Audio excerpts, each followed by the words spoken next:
आओ बच्चों हम स्टार्ट करते हैं टॉपिक कंडक्टर्स। अब देखते हैं कंडक्टर्स क्या होते हैं। Conductors are the material in which electrons are loosely bound and these electrons are called free electrons. यानी कि जो मटेरियल जिनमें कंडक्टर्स बहुत लूजली बाउंड होते हैं इनको फ्री इलेक्ट्रॉन्स बोलते हैं। लूजली बाउंड मतलब इनका जो बाइंडिंग एनर्जी है बहुत स्ट्रांग नहीं होती है, इनको फ्री इलेक्ट्रॉन्स बोलते हैं। फ्री इलेक्ट्रॉन्स क्यों बोलते हैं? क्योंकि ये इजीली मूव कर सकते हैं। सेकेंड पॉइंट में देखते हैं in the presence of external electric field these free electrons move till the effect of external electric field is nullified। यानी कि आपके पास कंडक्टर है और आपने अगर उसको एक्सटर्नल इलेक्ट्रिक फील्ड में रखा तो यहाँ पर क्या होगा, चार्ज का मूवमेंट होगा, चार्ज का पोलराइजेशन होगा। चार्ज का पोलराइजेशन कब तक होगा?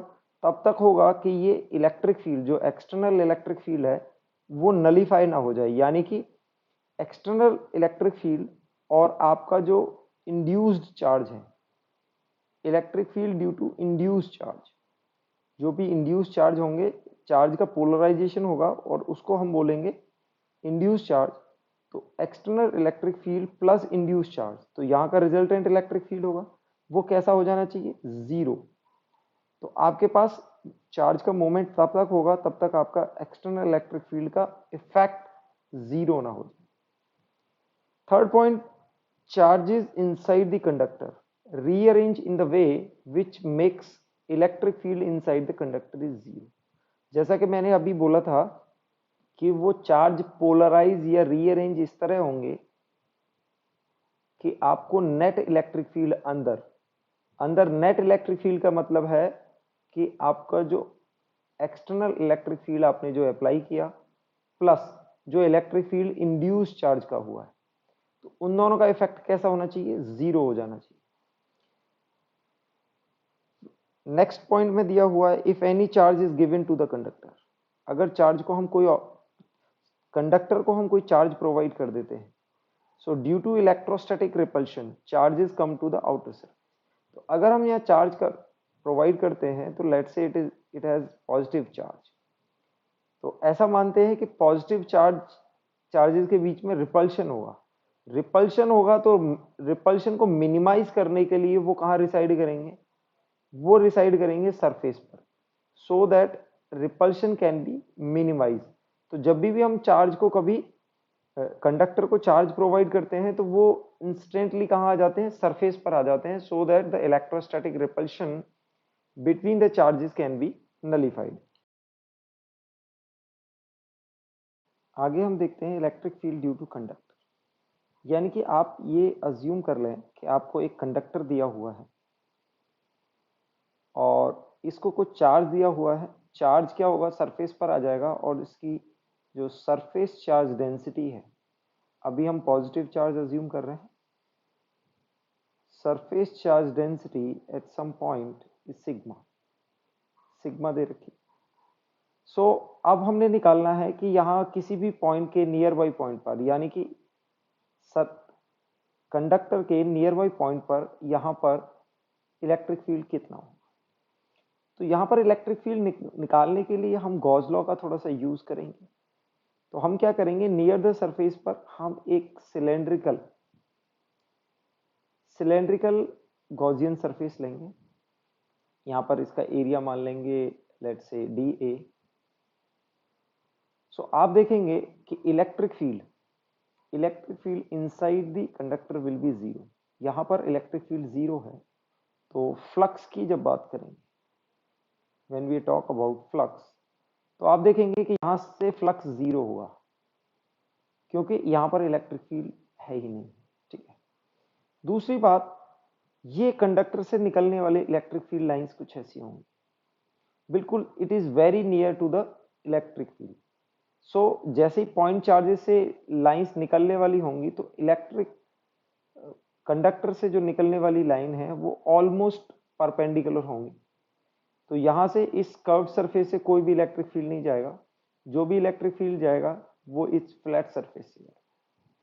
तो हमने एक फेस से देख लिया, इस फेस से तो इलेक्ट्रिक फील्ड फ्लक्स जीरो आया है। इस फेस से जो इलेक्ट्रिक फ्लक्स होगा उसकी वैल्यू हम लिख देंगे ई इंटू डी ए, और दूसरे फ्लैट सरफेस से हमारा जीरो आ गया। तो टोटल फ्लक्स गॉस लॉ क्या बोलते हैं, इट इज क्यू एनक्लोज्ड, यानी कि जो भी चार्ज एनक्लोज्ड है डिवाइड बाई एप्सिलॉन नॉट। ये हमारा गॉस लॉ याद करो, ये बोलता था। तो अब हमें क्या करना होगा, यहां से इलेक्ट्रिक फील्ड निकालना है। तो हम राइट हैंड साइड, क्या यहां पर हम एनक्लोज चार्ज निकाल सकते हैं गॉसियन सरफेस? तो गॉसियन सरफेस के हम एनक्लोज चार्ज अगर यहां की बात करें तो क्यू एनक्लोज को हम लिख सकते हैं, क्यू एनक्लोज लिखा जा सकता है सरफेस चार्ज डेंसिटी यानी कि सिग्मा इंटू डी ए। इस तरह हम इसको क्यू एनक्लोज यानी कि इस गॉसियन सरफेस के इनसाइड में जो चार्ज होगा उसको लिख सकते हैं। तो हम बोल सकते हैं E electric field equals to, sorry, electric field dot D A equals to q enclosed is sigma into dA over epsilon. So यहां पर आप देखेंगे कि इलेक्ट्रिक फील्ड और एरिया वेक्टर, यानी कि एरिया वेक्टर फ्लैट सरफेस से कैसा होगा, आउटवर्ड होगा, और इलेक्ट्रिक फील्ड भी आउटवर्ड है, तो दोनों पैरेलल है। तो डॉट प्रोडक्ट को we can write, these are vector, dot product को हम सिंपली ई डी ए लिख देंगे, and which is equals to sigma into D A over epsilon. अब हमें डीए का टर्म कैंसिल होता हुआ नजर आ रहा है दोनों साइड से। सो ये आपको इलेक्ट्रिक फील्ड की वैल्यू देता है sigma over epsilon. Electric field near the conductor, this is the electric field near the surface of conductor, surface of conductor, यह हमें मिल जाएगा। यहां पर सिग्मा क्या है, सरफेस चार्ज डेंसिटी, जिस भी सरफेस के नियर पॉइंट पर हमने निकाला है उसकी सरफेस चार्ज डेंसिटी होगी। सो यहां पर हमें इलेक्ट्रिक फील्ड मिल जाएगा सिग्मा ओवर एप्सिलॉन नॉट। आगे देखते हैं हम electric field lines near a conductor, यानी कि एक कंडक्टर के आसपास इलेक्ट्रिक फील्ड लाइंस कैसी होंगी। तो लेट्स से हमने यहाँ पर एक यूनिफॉर्म इलेक्ट्रिक फील्ड में एक कंडक्टिंग सरफेस रखा हुआ है। तो कंडक्टिंग सरफेस इलेक्ट्रिक फील्ड में होने की वजह से, तो इलेक्ट्रिक फील्ड क्या होगा कि नेगेटिव चार्ज को अट्रैक्ट करेगा, यानी कि नेगेटिव चार्ज लेफ्ट साइड में आ जाएंगे और रिजल्टेंट पॉजिटिव चार्ज जनरेट हो जाएगा राइट हैंड साइड। तो आप देख सकते हैं रिजल्टेंट राइट हैंड साइड पर पॉजिटिव चार्ज जनरेट हो जाएगा। तो ड्यू टू ये चार्ज होंगे इंड्यूस चार्ज, ये एक्सटर्नल इलेक्ट्रिक फील्ड की वजह से ये इंड्यूस चार्ज है। अब इंड्यूस चार्ज की वजह से आप देख सकते हैं इनसाइड एक इलेक्ट्रिक फील्ड जनरेट होगा फ्रॉम राइट टू लेफ्ट, और इनसाइड पॉइंट पर, यानी कि यहां पर किसी भी पॉइंट पर जो नेट इलेक्ट्रिक फील्ड होगा E net is E outside E external plus E induced, ये इंड्यूस्ड, और ये टोटल जीरो होना चाहिए, ये जीरो होना चाहिए। तो यहां पर इलेक्ट्रिक फील्ड आप वेक्टर फॉर्म में लिख सकते हैं, electric field induced electric field inside the conductor will be minus times electric field external electric field के बराबर हो जाएगा, और ये एक दूसरे को नलीफाई कर देंगे, यानी कि इनसाइड पॉइंट पर इलेक्ट्रिक फील्ड जीरो हो जाएगा। और इंड्यूस्ड चार्जेस की वजह से हम इलेक्ट्रिक फील्ड बोलेंगे same in magnitude as the external electric field but opposite in direction. हमारा external electric field from left to right है, जहां के जो इंड्यूस चार्जेस की वजह से इलेक्ट्रिक फील्ड होगा वो राइट टू लेफ्ट होगा, ये फ्लैट सरफेस। दूसरा हम देखते हैं कि इलेक्ट्रिक फील्ड लाइंस यहां पर सरफेस से 90 डिग्री यानी कि परपेंडिकुलर डायरेक्शन में एग्जिट होंगी और परपेंडिकुलर डायरेक्शन में ही टर्मिनेट होंगी। तो आप देख रहे हैं यहां पर इलेक्ट्रिक फील्ड लाइंस हुई, ये चार्ज आया, नेगेटिव चार्ज पर टर्मिनेट हुई, और यहां पर पॉजिटिव चार्ज है, पॉजिटिव चार्ज से यहां पर ओरिजिनेट होंगी, but they will be 90 degree to the surface of the conductor. अगर ऐसे स्फेरिकल कंडक्टर हो और ये एक्सटर्नल इलेक्ट्रिक फील्ड हो, तो यहाँ पर आप देखेंगे कि electric field will attract the negative charge towards left and resultant यहाँ पर पॉजिटिव चार्ज जनरेट हो जाएगा due to the motion of electron towards left, यहाँ पर नेट पॉजिटिव चार्ज जनरेट हो जाएगा। तो यहाँ पर नेगेटिव चार्ज जनरेट होने की वजह से इलेक्ट्रिक फील्ड लाइंस यहाँ टर्मिनेट करेंगी और you can see this will be perpendicular, ये सरफेस से परपेंडिकुलर होंगी, आप देख सकते हैं it will be perpendicular to the surface जो टर्मिनेट हो रही हैं, और ओरिजिनेट होने वाली लाइन भी क्या होंगी, परपेंडिकुलर होंगी सरफेस से। तो इस तरह से हम इलेक्ट्रिक फील्ड लाइंस देख सकते हैं। और इनसाइड में कोई इलेक्ट्रिक फील्ड नहीं होगा, इनसाइड पॉइंट पर इलेक्ट्रिक फील्ड जीरो होगा, so there will be no electric field lines inside the conductor. So we can note down 2 points. Electric field lines are always perpendicular to the conducting surface. Electric field is zero inside the conductor body and all points of the conductor's body are always equipotential. यानी कि आप किसी भी point पर आप देखेंगे कि यहाँ पर सभी पॉइंट पर सेम पोटेंशियल होगा, किसी भी कंडक्टर की, किसी इनसाइड पॉइंट है as well as outside point है, वहां पर सेम पोटेंशियल होगा। अगर पोटेंशियल नहीं होता तो चार्जेस में एक मोशन होता due to under the influence of potential difference. तो क्या होता है कि अब क्या हो गया, इलेक्ट्रिक जो चार्जेस हैं उनका मोशन सीज हो गया है। देखो इलेक्ट्रिक फील्ड में अगर हम यहाँ पर एक कंडक्टर रखेंगे तो क्या होगा, एक मोशन होगा, मोशन की वजह से एक इलेक्ट्रिक फील्ड जनरेट होगा, और फाइनली जब इक्विलिब्रियम स्टेज आएगी, इक्विलिब्रियम मतलब चार्ज का फर्दर कोई मोशन नहीं होगा, तो उसमें क्या होगा कि पोटेंशियल हर पॉइंट पर सेम पोटेंशियल होगा। इधर आप कह सकते हो कि अंदर इलेक्ट्रिक फील्ड जीरो है, तो एक पॉइंट से दूसरे पॉइंट में जाने में कोई वर्क डन होगा नहीं, कोई वर्क डन नहीं होगा, तो potential of one equals to potential of two. तो आप देख सकते हो कि every point on the conductor's body is always equipotensial। तो ये तीन हमारे पास इंपॉर्टेंट रिजल्ट आ जाते हैं कंडक्टर के बारे में। नेक्स्ट हम देखते हैं charge on a conductor plate. ये आपके पास कंडक्टर की प्लेट है, कंडक्टिंग मेटल या कंडक्टिंग बॉडी है, और उसको आपने चार्ज दिया। तो ये क्या होता है, it resides on the surface of the conductor. यहाँ पर कंडक्टर पर आ जाता है, लेट से मान लेते हैं कि यहाँ पर एक्स चार्ज आ गया है, राइट साइड में पॉजिटिव चार्ज मान लेते हैं, और लेफ्ट साइड में इसमें से कुछ क्या आ गया, Q माइनस एक्स, यानी कि रिमेनिंग चार्ज आपका लेफ्ट में आ गया है। तो इस पूरी बॉडी का टोटल चार्ज Q है, जिसमें से x आपका राइट साइड पर है और Q minus x left side पर है। अब ये डिस्ट्रीब्यूशन हम कैसे निकालेंगे, डिस्ट्रीब्यूशन आप देखेंगे कि अगर इनसाइड पॉइंट पर देखें, इनसाइड पॉइंट पर पॉजिटिव, यानी कि इस x की वजह से जो इलेक्ट्रिक फील्ड होगा वो लेफ्ट में होगा, और Q माइनस एक्स से इलेक्ट्रिक फील्ड होगा वो राइट में होगा। सो मैं आपको ऐसे, दिस इज E1 एंड इस पॉइंट पर दिस इज E2। अब अपने को पता है E1 इक्वल्स टू E2 होना चाहिए, क्योंकि हमें वेक्टर फॉर्म में E1 प्लस E2 जीरो होना चाहिए। तो magnitude wise we can say magnitude wise E1 equals to E2, यानी कि दोनों सेम होना चाहिए। अब E1 कितना होगा, तो कंडक्टिंग सरफेस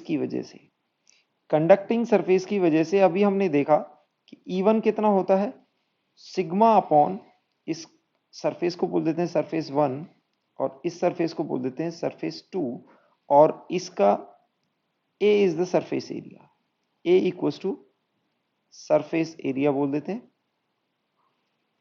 ये सरफेस एरिया हो गया आपकी प्लेट का।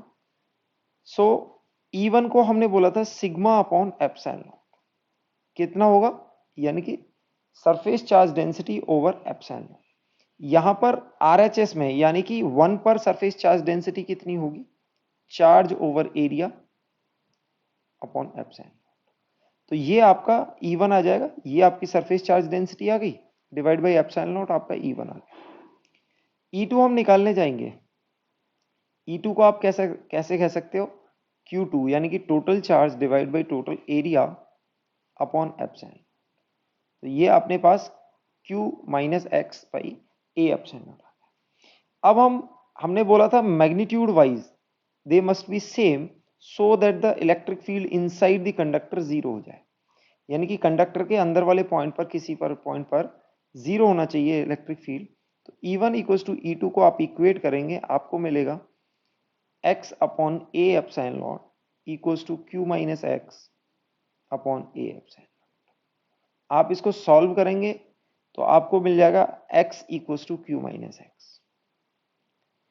फर्दर सॉल्व करेंगे तो आपको x की वैल्यू Q/2 मिल जाएगी। x की वैल्यू Q/2 मिली है और LHS में यानी कि Q माइनस एक्स की value will also be Q/2, यानी कि आपने Q चार्ज यहां दिया, उसमें से X चार्ज इधर चला गया राइट में और Q माइनस एक्स चार्ज था लेफ्ट में। So we get the value of X equals to Q/2, यानी कि half of the charge is on right side and half of the charge is on left side, यानी कि equally distribute हो गया है charge एक plate के right में और लेफ्ट में। तो यहां पर हम ये देख सकते हैं कि चार्ज अगर किसी भी प्लेट को चार्ज दिया जाए तो वो दोनों सरफेस पे इक्वली डिस्ट्रीब्यूटेड हो जाएगा। Next topic is conducting versus non conducting plate. तो हम नॉन कंडक्टिंग प्लेट और कंडक्टिंग प्लेट को यहाँ पर इक्वल चार्ज प्रोवाइड करते हैं। यहाँ पर इक्वल चार्ज प्रोवाइड किया है Q, यहाँ पर नॉन कंडक्टिंग को भी अपने इक्वल चार्ज प्रोवाइड किया है Q। So what would happen कि आपका जो चार्ज है वो इक्वली डिवाइड होके दोनों सरफेस पर आ जाएगा। अपने को पता है कि यहाँ पर जो इलेक्ट्रिक फील्ड होता है E, कंडक्टिंग की वजह से हमने क्या बोला था, सिग्मा अपॉन एप्सिलॉन, ये हमारा E था। नॉन कंडक्टिंग का हम गॉस थ्योरम से निकाल चुके हैं, नॉन कंडक्टिंग का क्या होगा, सिग्मा, यानी कि आप अगर भूल गए तो आप ऐसे देख सकते हैं, सिलेंड्रिकल सरफेस लेते हैं, इलेक्ट्रिक फील्ड इधर आता है, एक इलेक्ट्रिक फील्ड इधर आता है, तो टोटल फ्लक्स को हम बोलते हैं E इंटू ए प्लस E इंटू ए। ओके, तो यहाँ पर हो जाता है total flux equals to 2EA और इसमें चार्ज एनक्लोज होता है सिग्मा इंटू ए अपॉन एप्सिलॉन। तो इसमें से आप इलेक्ट्रिक फील्ड निकाल दोगे सिग्मा अपॉन 2 एप्सिलॉन। यहाँ पर कहीं पर भी इलेक्ट्रिक फील्ड जीरो नहीं होता है, तो यहाँ पर दोनों सरफेसेस पर हम लेते हैं, यहाँ पर भी इलेक्ट्रिक फील्ड होगा और यहाँ पर भी इलेक्ट्रिक फील्ड होगा, तो सिग्मा अपॉन 2 एप्सिलॉन नॉट आता है, ये आपको याद होना चाहिए। सो नॉन कंडक्टिंग की वजह से किसी भी पॉइंट P पर जो इलेक्ट्रिक फील्ड आएगा वो E will be sigma upon 2 epsilon. अब हमें चार्ज के फॉर्म में अगर देखना है तो यहां पर जो आप सिग्मा देख सकते हो कि इक्वली डिवाइडेड है, ये चार्ज इक्वली डिवाइडेड हुआ है।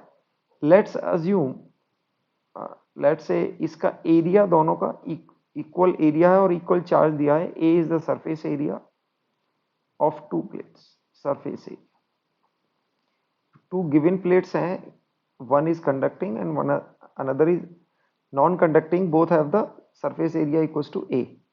तो ये इन दोनों का सरफेस एरिया है, यहाँ पर Q/2 चार्ज है, तो यहाँ पर सिग्मा आप देखेंगे, सिग्मा कितना होगा Q/2 ए, और यहाँ पर आप सिग्मा निकालेंगे क्योंकि यहाँ पर दो सरफेस में डिवाइड नहीं हुआ है, तो यहाँ पर सिग्मा होगा Q/A। अब electric field at point P पर आप देखना चाहेंगे, electric field at point P is given by sigma over epsilon. Sigma की वैल्यू डालेंगे आप तो Q/2A एप्सिलॉन नॉट आएगा, और RHS यानी कि नॉन कंडक्टिंग के लिए अगर देखेंगे तो electric field at point P का फॉर्मूला होता है सिग्मा ओवर एप्सिलॉन, और यहां पर आप देखेंगे, sorry, sigma upon 2 epsilon not, और यहां पर आप देखेंगे सिग्मा की वैल्यू कितनी है Q/A अपॉन 2 एप्सिलॉन। आगे देखने पर ये देखो आप, electric field at point P due to a conducting plate is sigma by 2A epsilon not. electric field at point P due to a non-conducting plate which has the charge Q and area is A is also 2A by epsilon. Q by 2A epsilon. आपने same charge provide किया, late से dimension में identical plates थी, तो दोनों की near by point पर अगर हम देखें तो यहाँ पर सिग्मा बाई एप्सिलॉन नॉट दिख रहा है, यहाँ पर sigma by 2 epsilon not. As such देखने में ऐसा लगता है कि ये डबल है, ये आधा है, बट चूंकि ये चार्ज डिवाइड हो जाता है, चार्ज डिवाइड हो जाता है तो इसकी सिग्मा रिड्यूस्ड हो जाती है। सिग्मा आप देख रहे हैं, सिग्मा रिड्यूस हो जाती है, क्यू बाई 2 आएगी, और यहां पर सिग्मा की वैल्यू क्यू बाई ए है, बट यहां पर इलेक्ट्रिक फील्ड का formula sigma upon 2 epsilon not आता है। सो चूंकि इसकी सिग्मा ज्यादा है बट इलेक्ट्रिक फील्ड का formula sigma by 2 epsilon not है, इसकी सिग्मा कम है लेकिन इसका formula sigma upon epsilon not है। सो रिजल्टेंट हमें इलेक्ट्रिक फील्ड पॉइंट पी पर दोनों की वजह से सेम मिल जाता है। यहां पर क्यू बाई 2 है यानी कि सिग्मा कम है, तो यहां सिग्मा कम है लेकिन formula sigma upon epsilon not है, और यहां पर इसका हाफ है, half of sigma upon epsilon not, but यहां पर सिग्मा की वैल्यू ज्यादा है तो ये दोनों एक दूसरे के इक्वल हो जाते हैं। आगे टू पैरेलल कंडक्टिंग प्लेट्स का देखते हैं हम।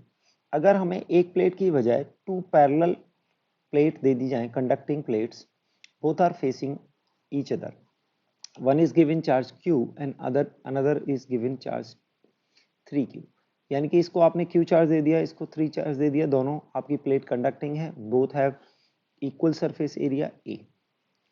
तो चार्ज डिस्ट्रीब्यूशन के बारे में हम कैसे देखेंगे? हम यहाँ पर पॉइंट कंसीडर करेंगे, कोई भी पॉइंट P। हम पहले देख सकते हैं कि यहाँ पर लेट से यहाँ पर x आया चार्ज, तो आइसोलेटेड प्लेट है, यहाँ पर टोटल चार्ज q होना चाहिए, तो यहाँ पर q माइनस एक्स होगा, करेक्ट।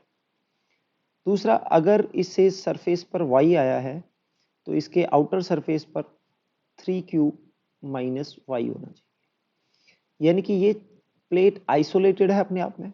अगर इसको 3q चार्ज दिया हुआ है, it can redistribute but it can not reduce.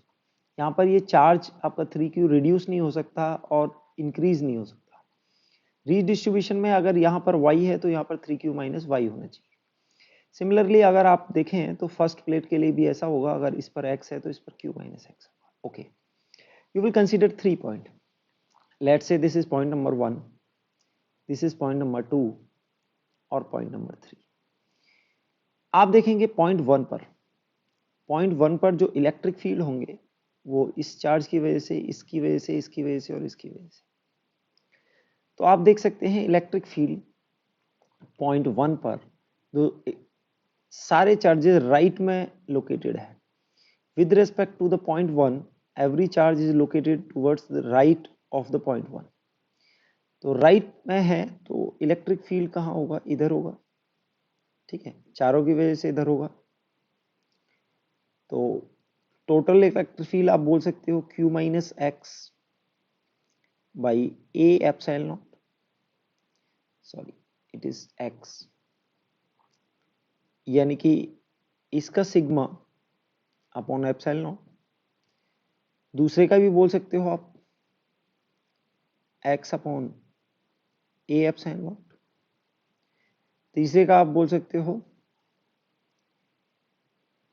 y upon A epsilon not plus 3q minus y upon A epsilon.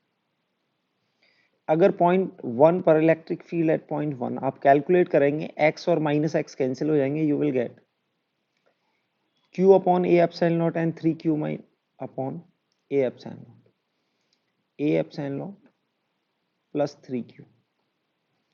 तो ये आपके पास 4q upon A epsilon not हो जाएगा, यानी कि the total charge on the right side of the point 1, कितना charge इसके right में है, टोटल को a से एप्सिलॉन नॉट से डिवाइड कर दो, ठीक है। पॉइंट 3 पर भी आप देखेंगे सिमिलर ऑपरेशन करेंगे, you will get the similar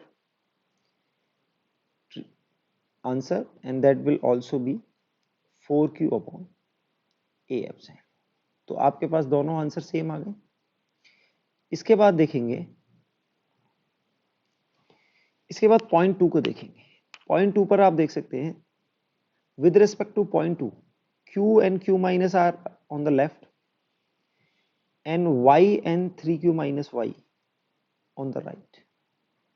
ठीक है, तो आप कह सकते हो कि लाइक 2 पर जो निकाल सकते हो आप क्या कह सकते हो, 2 पर ये x और q माइनस एक्स की वजह से होगा और इधर y और 3q माइनस वाई से होगा। तो electric field at point 2 will be q minus x upon epsilon naught plus x upon epsilon naught, ये राइट में होगा, और प्लस आप ये बोल सकते हो या माइनस में ले सकते हैं, this will be in the left, y upon epsilon naught a epsilon naught sorry plus 3q minus y upon epsilon left में। आप देख सकते हैं पॉइंट टू के राइट में चार्ज ज्यादा है और लेफ्ट में चार्ज कम है, तो net electric field left word आना चाहिए। तो आप इसको नेगेटिव अगर कंसीडर कर रहे हैं, so you will get this is q and this is minus 3q, so you will get q upon a epsilon not minus 3q upon a epsilon। हमने लेफ्ट वाले को माइनस लिया है, तो ultimately you will get 2q upon a epsilon not, और ये minus 2q का क्या मतलब है, इट इज टुवर्ड्स लेफ्ट। तो अगर इलेक्ट्रिक फील्ड एट 2 की बात करें तो it will B 2q upon a epsilon। ये बात देखिए, अब हमने 1 2 3 पॉइंट्स पर देख लिए, बट हमें चाहिए चार्ज डिस्ट्रीब्यूशन x और y। यहां पर आप देखेंगे ना तो 1 से 2 से और 3 से, it is independent of x और y। अगर 2 पर आप देखेंगे, sorry it is point 1, this is electric field at point 1 पर इलेक्ट्रिक फील्ड देखेंगे, it is 4q upon a epsilon not independent of x और y, what ever is the x and y doesn't matter. Point 1 के right side में कितना charge located है, divide by a epsilon not. ठीक है, sorry ये point 3 था, it was point 3,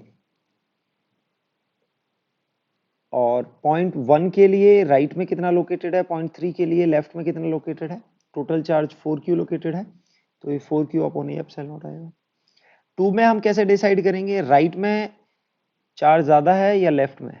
यहाँ पर राइट में चार्ज ज्यादा है तो इलेक्ट्रिक फील्ड लेफ्ट में आएगा, net electric field it will B 3q upon a epsilon not minus q upon a epsilon not. इस तरह से you will get 2q upon a epsilon not towards left, and all 3 points have the electric field independent of x and y। तो हम कह सकते हैं all 3 points have electric field independent of x and y। so अब हम point consider कर रहे हैं यहाँ पर a and b, this is point a and point b। अगर पॉइंट a को कंसीडर करेंगे आप, पॉइंट a के लेफ्ट में कितना है q माइनस एक्स, और राइट में कितना है x y 3q minus Y. तो आप देखें x y 3q minus y, it is on the right side, और लेफ्ट साइड में होगा q माइनस एक्स। अब a पर इलेक्ट्रिक फील्ड जीरो आना चाहिए, यानी कि लेफ्ट और राइट का इलेक्ट्रिक फील्ड इक्वल होना चाहिए।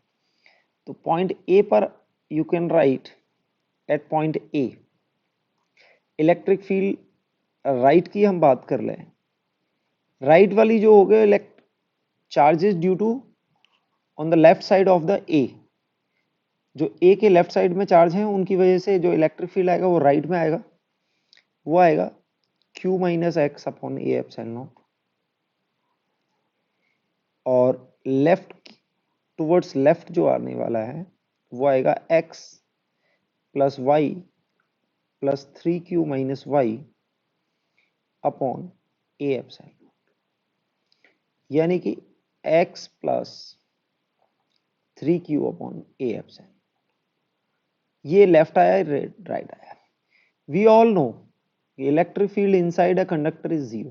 यानी कि ए पर इलेक्ट्रिक फील्ड कैसा होना चाहिए, 0, which implies electric field towards right, ये राइट वाला इलेक्ट्रिक फील्ड और लेफ्ट वाला इक्वल होना चाहिए, यानी कि q minus x over A epsilon not must be equals to x plus 3q upon A epsilon. आप इसको कैलकुलेट करेंगे तो आपको x की वैल्यू माइनस क्यू मिल जाएगी। अब पॉइंट बी यानी पॉइंट बी के लिए हम देख लेते हैं। इसके राइट में चार्ज है 3q माइनस वाई और लेफ्ट में चार्ज है ये 3 q minus x, x and y. तो इस चार्ज की वजह से लेफ्ट में होगा इलेक्ट्रिक फील्ड और ये इन 3 चार्ज की वजह से राइट में होगा इलेक्ट्रिक फील्ड। तो हम इलेक्ट्रिक फील्ड ऑन राइट हम लिख सकते हैं x q minus x and y upon A epsilon not, और इलेक्ट्रिक फील्ड टुवर्ड्स लेफ्ट लिख सकते हैं हम 3q minus y upon A epsilon. अब इनसाइड पॉइंट पर इलेक्ट्रिक फील्ड 0 है बी पॉइंट पर, तो हम बोल सकते हैं electric field towards right equals to towards left. Okay, दोनों को इक्वेट करेंगे तो आपको y की वैल्यू q आ जाएगी। अब फिर से हम प्लेट पर जाते हैं और इनका चार्ज डिस्ट्रीब्यूशन देखते हैं। तो q की वैल्यू हमारे पास, x की वैल्यू जो हमारे पास आई है वो माइनस क्यू है और y की वैल्यू जो आई है वो q है। तो आप पहले सबसे लेफ्ट मोस्ट सरफेस पर देखेंगे तो यहाँ पर चार्ज डिस्ट्रीब्यूशन आएगा q माइनस क्यू और x की वैल्यू q माइनस एक्स और x की वैल्यू माइनस क्यू है, तो टोटल आ जाएगा 2q, और x की वैल्यू माइनस क्यू है तो इस सरफेस आ जाएगा माइनस क्यू। y की वैल्यू q है तो इसके ऑपोजिट सरफेस पर q आ जाएगा, और 3q माइनस वाई ये देखेंगे 2q आ जाएगा। तो इन पर थोड़ा और ध्यान दे लेते हैं। चार्ज डिस्ट्रीब्यूशन देखो, टोटल चार्ज इस पर कितना है, q है, 2q minus q is 2q। Okay, यहां पर टोटल चार्ज देखेंगे q एंड 2q, बट यहां पर रिजल्ट इन्फ्रेंस क्या निकालोगे, जो आउटर साइड है, जो आउटर साइड है ना, आउटर साइड यानी कि सबसे राइट मोस्ट और लेफ्ट मोस्ट पर जो चार्ज है वो इक्वल है 2q and 2q। Left most charge equals to charge on rightmost surface, okay. और फेसिंग जो सरफेस है यहां पर माइनस क्यू है तो यहां पर क्यू है। जो फेसिंग सरफेस है, अगर इसको मैं सरफेस 1 बोलूं और ये 2 बोलूं, तो फेसिंग सरफेस पर इक्वल एंड ऑपोजिट चार्ज है। Facing surfaces have equal but opposite charges,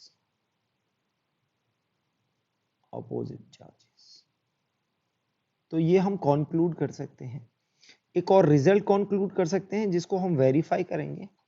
जो आउटर मोस्ट सरफेस पर जो चार्ज आया है वो charge on outer most surface जो आपका आएगा उस रिजल्ट में बताता हूं। Charge on outer most surface, charge on outer most surface को हम डायरेक्ट लिख देंगे सिग्मा क्यू बाई 2। कैसे, देखो यहां पर टोटल चार्ज कितना था, q प्लस 3q यानी कि 4q, उसको 2 से डिवाइड करेंगे तो कितना आ जाएगा 2q। तो इस रिजल्ट को हम बाद में वेरीफाई करेंगे कि टोटल चार्ज को सम करके आप डिवाइड बाई 2 कर दें तो ये आपको इस सरफेस का और इस सरफेस का चार्ज आएगा, क्योंकि दोनों पर सेम होगा। ठीक है, तो इस तरह इस रिजल्ट को हम वेरीफाई करेंगे आगे नेक्स्ट क्वेश्चंस में। तो यहां पर हम चार्ज डिस्ट्रीब्यूशन देख सकते हैं 2q, q and minus q।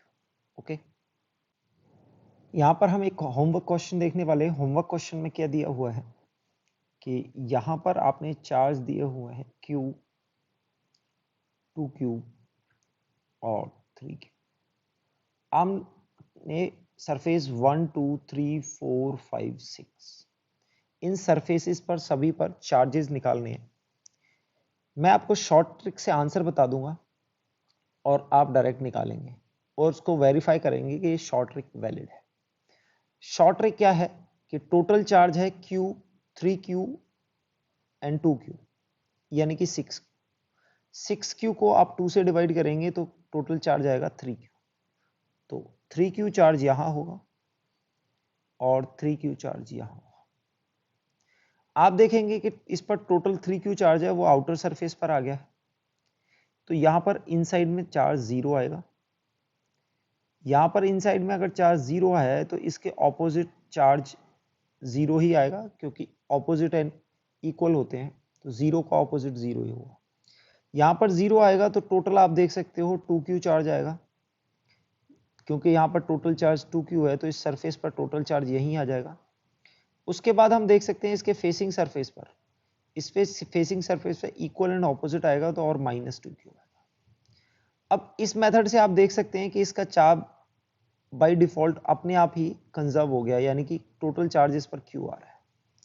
तो आप इसको जैसे मैंने x y z यहाँ पर आप ले लोगे, जैसे x ले लोगे, यहाँ पर Q माइनस x ले लेंगे, यहाँ पर y लेंगे, यहाँ पर 2Q माइनस y और यहाँ पर z और यहाँ पर 3Q माइनस z और पॉइंट 1 2 3 इस टाइप से पॉइंट लेंगे तीनों के लिए बीच में, और तीनों पॉइंट्स पर इलेक्ट्रिक फील्ड 0 करेंगे। आपको तीन इक्वेशन मिलेंगी, एक्स वाई जेड की वैल्यू मिलेगी, एक्स वाई जेड की वैल्यू इन पॉइंट्स में डालेंगे 3Q माइनस जेड में, और आप यू विल वेरीफाई कि यहाँ पर चार्ज 3Q आने वाला है और यहाँ पर भी 3Q, और यहाँ पर -2Q 2Q और 0 आप इस क्वेश्चन को होमवर्क में करेंगे।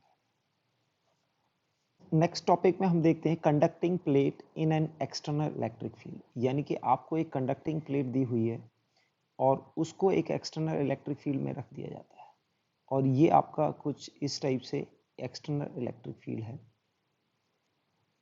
So what would be the charge induce, हम इस पर देखेंगे कि इंड्यूस चार्ज कितना आ रहा है।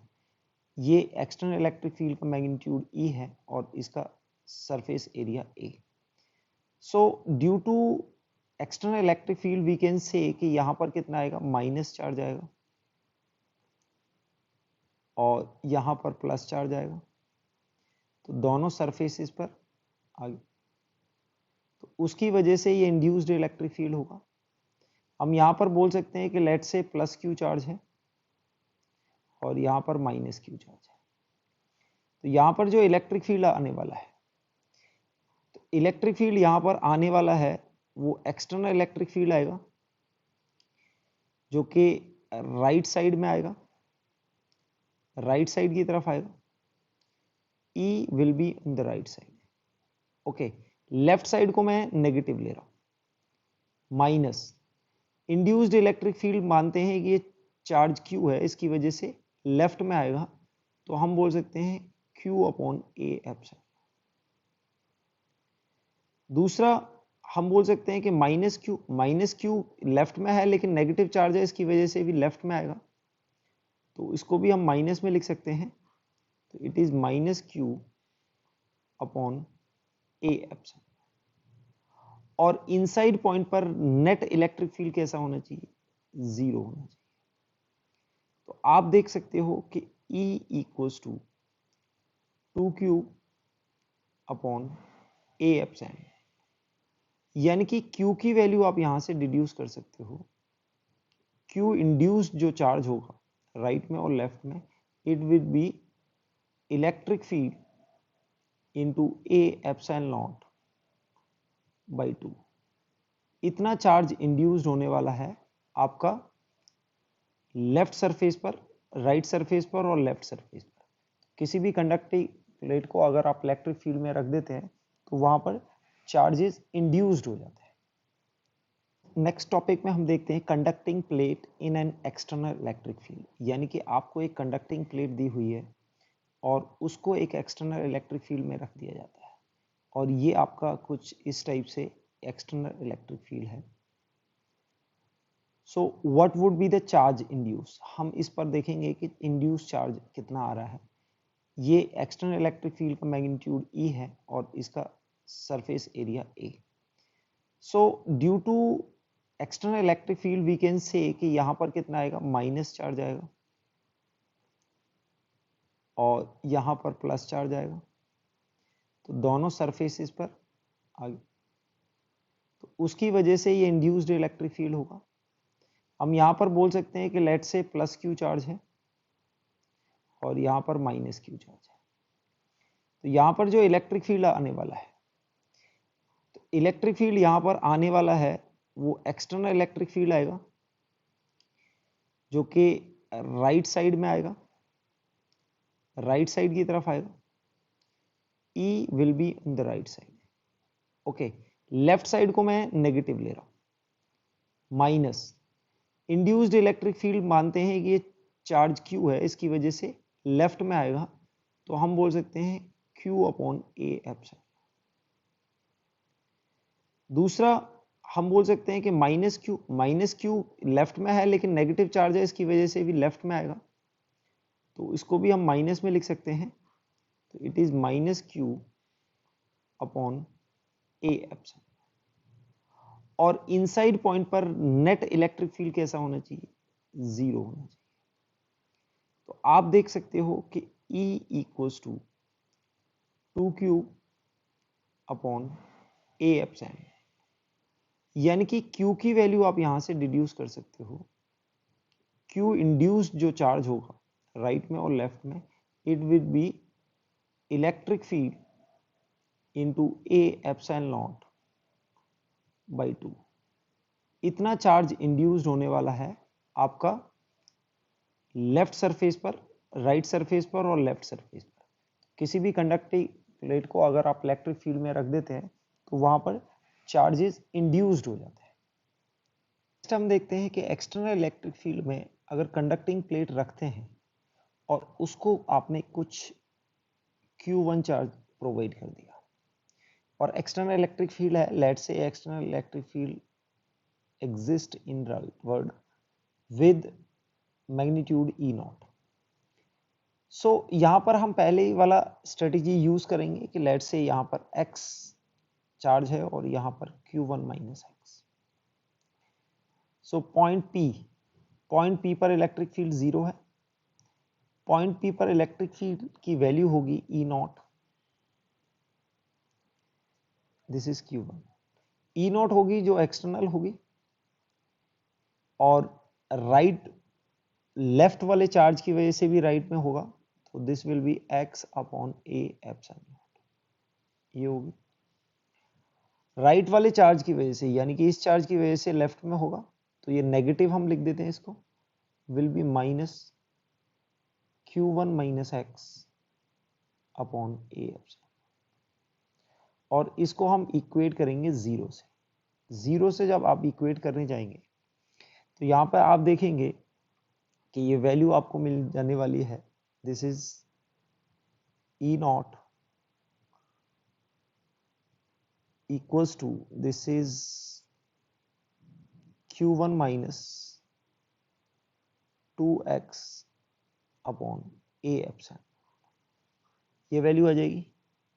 सो 0 से आप इसको इक्वेट कर देंगे, दिस इज Q1 माइनस 2, और आप क्या करेंगे कि आप Q1 x की वैल्यू निकालेंगे तो आपके पास E not A epsilon not equals to Q1 minus 2x आ जाएगा। और यहां से आप x की वैल्यू कैलकुलेट करेंगे तो आपको x की वैल्यू आ जाएगी Q1 upon 2 minus E A epsilon not, जो भी इलेक्ट्रिक फील्ड था, अपॉन 2। ये वैल्यू आपको x की वैल्यू आ जाएगी। तो यहां पर आप टोटल चार्ज निकाल सकते हैं, this will B Q1 by 2 minus E A epsilon not by 2। और यहां पर देखेंगे Q1 माइनस दिस, Q1 में से अगर आप ये माइनस करने जाएंगे तो यहां पर आ जाएगा आपका E A epsilon not upon 2 plus Q1 minus 2। ये आपका लेफ्ट में चार्ज आएगा और ये आपका राइट में चार्ज आएगा। तो इस तरह से हम इलेक्ट्रिक फील्ड को जीरो करके इनसाइड द कंडक्टर हम यहाँ पर चार्ज डिस्ट्रीब्यूशन निकाल सकते हैं।